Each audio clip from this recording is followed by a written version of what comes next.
Halo teman-teman semuanya, selamat berjumpa kembali di konten terbaru saya. Kali ini saya menamakannya sebagai 7 pertanyaan. Jadi saya akan memberikan 7 pertanyaan kepada orang-orang yang saya undang dari berbagai latar belakang dan akan memberikan 7 hal yang menurut saya menarik dan membuat kita penasaran seperti itu. Nah, kali ini saya mengundang salah satu teman saya yang berprofesi sebagai di bidang keperawatan ya. Dan dia juga adalah alumni jurusan keperawatan. Langsung saja kita persilahkan kepada beliau untuk memperkenalkan diri. Oke, perkenalkan nama saya Aitri. Biasanya sih dipanggil Nurse Aitri sesuai dengan channel YouTube saya, Nurse Aitri.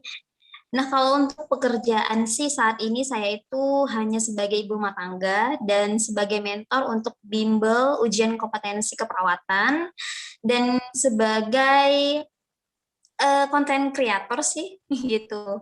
Nah, tapi di sini yang menariknya kalau konten kreator saya terkait keperawatan, bidang-bidang keperawatan. Oke, Mungkin itu baik. aja Mas Fuad. Oke, baik. Jadi langsung saja. Jadi di konten ini saya tidak akan membahas hal lain, langsung saya berikan pertanyaannya. Apakah Mbak sudah siap?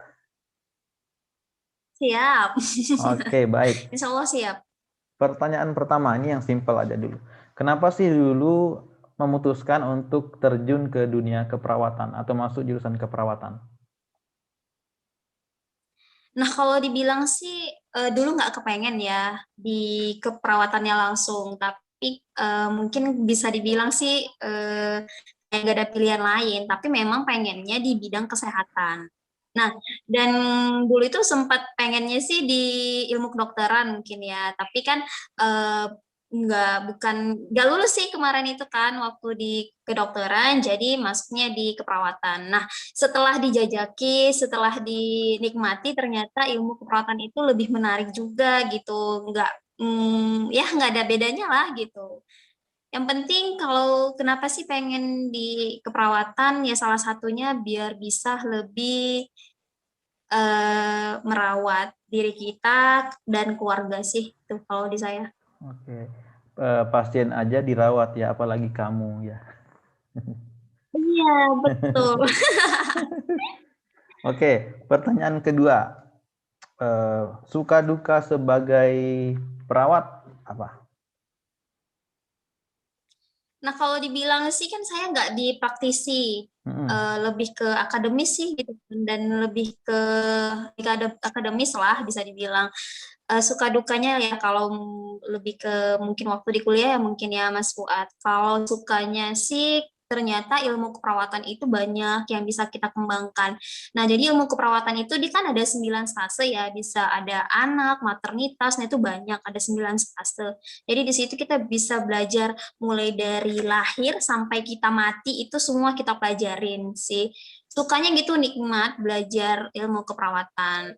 Kemudian kalau dukanya sih, dukanya lebih kayak image-nya, stigmanya para masyarakat yang menganggap kalau perawat itu kayak pembantunya tit gitu ya. Betul. Jadi sebenarnya sih enggak gitu, karena kita itu sebagai mitra gitu. Jadi kalau nggak ada perawat ya nggak bisa juga gitu. Itu sih kalau Betul. dukanya masih terkait image yang mungkin terkait sapaan sih. Nah, sekarang itu masih kontroversi untuk terkait sapaan. Mungkin nggak tahu sih kalau di daerah yang lain. Kalau di Medan saat ini sih masih memanggil perawat itu dengan panggilan suster ataupun mantri gitu ya. Tapi kan mungkin lebih enaknya dipanggil itu nurse gitu. Itu Oke, sih Mas Fuad kalau untuk dukanya. oke, baik. Em, Mumpung bahas yang tadi, saya mau sebenarnya ini di luar pertanyaan yang sudah saya siapkan, tapi saya tadi tertarik dengan sebutan suster dan nurse. Kenapa sih sebutan suster dan mantri itu salah? Atau kurang tepat mungkin lebih ininya ya? Lebih tepatnya kenapa? karena kan sebenarnya kan kayak suster itu kan sebenarnya panggilan untuk itu ya, apa sih namanya itu? Yang kalau di agama Nasrani. Nah, gitu sih. Nah, jadi ya kayaknya sih memang sih dulu di zaman dulu lah gitu kan memang perawat itu identik dengan panggilan suster karena kan sebagai penolong gitu. Nah, sebagai penolong gitu. Makanya dulu itu disebutkan dengan suster. Tapi sekarang nggak tahu sih entah kenapa terjadi kontroversinya sapaan itu harus dirubah gitu sih kan. Lebih enaknya manggil nurse gitu. Tapi memanggil perawat boleh kan? Boleh. Oke, baik. Terus kalau mantri kenapa? Kalau itu sih filosofinya belum paham kali kalau untuk mantri. Biasanya sih nggak tahu tak kenapa orang manggilnya mantri sih. Oke, oke. Tapi lebih Itu tepatnya di di zaman-zaman dulu. Nurse itu sudah bahasa Indonesia atau masih bahasa Inggris? Nah, itu sih yang masih kontroversi tadi. Jadi sebenarnya kalau secara gelar akademiknya, orang yang dipanggil nurse itu orang yang sudah profesi nurse. Artinya dia sudah menyelesaikan perkuliahan di profesi nurse. Tapi belum dipastikan oleh OP bahwasannya nurse itu sapaan untuk, kan ada juga vokasi. Vokasi itu kan D3 keperawatan. Nah, itu dipanggilkah dengan nurse atau gimana? Nah, itu tadi masih kontroversi. Oke, Jadi jadi harapannya sih ke depannya pengennya sih dipanggil nurse gitu, karena kan itu sebuah sapaan, bukan dilihat dari gelar akademiknya. oke. Apakah sama seperti apa namanya? Kalau sarjana kedokteran kan itu belum menjadi dokter, apakah seperti itu atau beda? Gimana nih Mas? Kan kalau misalnya dokter tuh sebelum dia jadi dokter dipanggil koas ya. Nah, kalau kita itu dipanggil nurse. Kalau sarjana keperawatan dipanggil apa? Ya tetap sarjana keperawatan. Kemudian nanti kan kita ikut, kalau di kedokteran itu kan namanya koas. Nah, kalau kita itu ya profesi nurse. Pada saat masih belajar panggilannya apa? Panggilannya sih biasanya nurse muda. Oke, nurse muda. Jadi nurse itu panggilan untuk seorang perawat yang sudah lulus ujian profesi, semacam itu ya? Iya, tapi belum ada aturannya sih secara gelar akademik. Yang tadi kan ada vokasi juga gitu D3. Apakah yang D3 keperawatan itu juga disapa dengan nurse atau gimana? Itu belum ada sih, makanya masih kontroversi. Tapi harapan saya sih menyapa nurse gitu. Oke. Satu pertanyaan lagi kan saya sangat menarik ini. Kenapa sih sapaan ini penting? Kenapa sih perkara sapaan ini penting sekali untuk dikontroversikan? Padahal kan pekerjaannya kan kenapa sapaan itu orang meribetkan penyapaan ini? Sebenarnya sih bukan nggak diribet-ribetkan banget sih, cuman kan kayaknya lebih enak didengar aja. Kalau menurut saya sih. Karena kan kalau misalnya dipanggil suster, lebih identiknya kan itu tadi. Oke, baik. Ya, semoga lah mendapatkan apapun itu.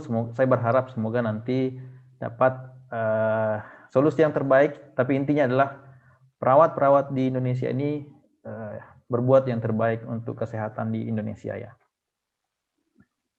Oke, baik. Pertanyaan yang ketiga ini agak sedikit ini mungkin nggak ada hubungannya dengan akademik, tapi ini pertanyaan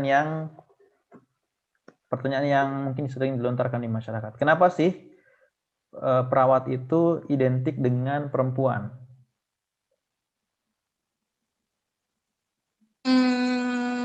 Sebenarnya sih nggak juga, balance sih. Balance antara laki-laki dengan perempuan, balance. Cuman mungkin kalau di profesinya bidan kali ya, itu memang perempuan, nggak ada laki-laki. Okay. Kalau di perawat memang ada laki-laki. Oke. Dan bahkan sih kayaknya lebih banyak laki-laki sih. Itu berdasarkan pengamatan di kelas atau di mana? Kalau di kelas ya balance. Hmm. Dan sampai sekarang sih memang balance lah, bisa dibilang. Oke. Beda Tapi ya dengan kalau profesi bidan. Nah, kalau Hmm. bidan tuh kan memang perempuan semua, nggak ada laki-laki. Oke. Tapi ada nggak sih yang sering salah paham antara perawat dan bidan itu? Ada nggak sih? Sering. Sering ya? Apalagi kalau di rumah sakit kan. Nah, masyarakat itu masih belum bisa bedain, misalnya dia apoteker kah, ahli gizi kah, perawat kah, bidan kah. Jadi kan belum tentu orang yang berbaju putih itu adalah perawat, itu enggak gitu. Betul. Oke. Jadi Saya mungkin lebih perkenalan mungkin ya pada saat komunikasi ke pasiennya menyatakan kalau dia itu perawat, bidan gitu. Oke. Ya, dan di dalam rumah sakit itu pun profesi yang ada itu atau tenaga kesehatan itu atau nakes itu banyak ya, bukan hanya dokter dan perawat ya di dalam satu rumah sakitnya. Iya, banyak. Oke, baik. Pertanyaan selanjutnya ini masih mungkin pertanyaan masyarakat. Kenapa sih perawat itu identik juga dengan pakaian yang putih-putih? Atau pakaian kesehatan lah secara umum? Kalau iya ya, ini lebih sering yang putih-putih ya. Tadi udah sempat searching sih, kenapa filosofinya berbaju warna putih. Karena secara psikolog, putih itu mungkin lebih menenangkan diri, menenangkan jiwa gitu ya. Jadi bisa menenangkan si pasiennya. Putih itu lebih suci mungkin ya. Jadi lebih ke jiwa penolong. Makanya perawat itu identik dengan pekerjaan yang mulia kan. Oke, baik. Gitu. Tapi di sepengetahuan Mbak di negara-negara lain itu apakah juga putih atau bagaimana? Enggak. Dan bahkan pun di Indonesia tuh udah mulai ini sih, udah mulai banyak warna gitu. Misalnya kayak lebih kayak warna biru, hijau, tergantung sih dari instansi rumah sakitnya biasanya sih gitu. Oke, baik. Dan kita berlanjut ke pertanyaan selanjutnya. Ini agak lucu juga pertanyaannya. Tetapi ini ada yang sempat ramai juga. Bahkan dibuatkan meme.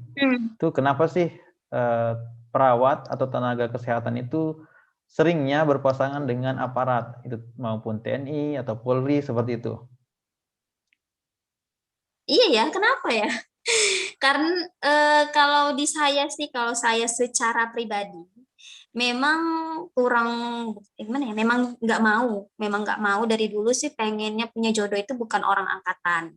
Tapi nggak tahu kenapa, memang banyak teman yang itu pengennya bahkan kalau misalnya melihat angkatan gitu yang lewatkan kayaknya gimana banget gitu. Nah, kayaknya memang udah dari sananya ya.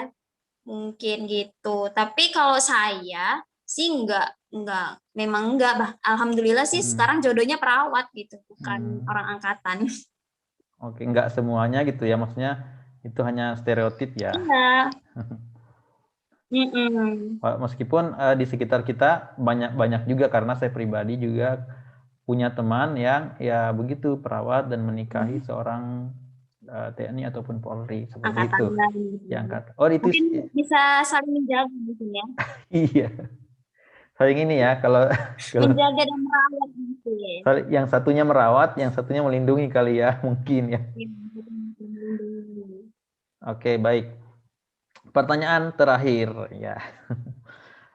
Mungkin ada kesalahpahaman masyarakat tentang perawat atau keperawatan yang Mbak ingin luruskan sekarang.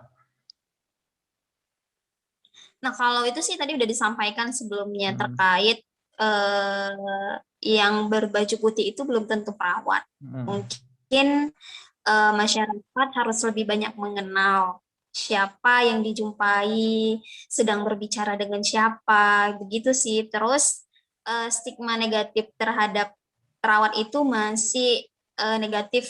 Bahkan ketika saya sering ikut kelas inspirasi gitu ya, untuk ke anak-anak. Cita-citanya pengen apa gitu kan, masih pengennya dokter gitu. Ya. Kenapa nggak jadi perawat aja? Karena perawat itu pembantunya tit kayak gitu kan. Jadi kan agak gimana gitu. Padahal kan sebenarnya bukan pembantu, tapi itu lebih ke mitra. Jadi kita kolaborasi itu sih. Artinya nggak ada perawat ya juga nggak bisa gitu. Jadi kita bukan pembantunya sih itu.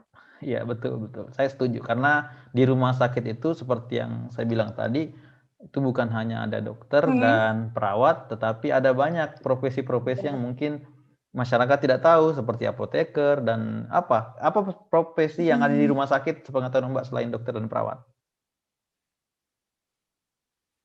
Farmasi, ahli gizi, radioterapi, radiologi, itu banyak. Oke, banyak ya? Tapi kadang masyarakat menganggap itu kayaknya perawat semua Ya, gitu, atau dokter misalnya semua ya? apoteker, nah itu Ya, kita tidak tahu di mungkin kalau dokter bisa dibedain lah ya, kalau dokter mungkin bisa dibedain, tapi kalau di perawat itu kayaknya bidan, apoteker, kayaknya nggak bisa dibedain gitu.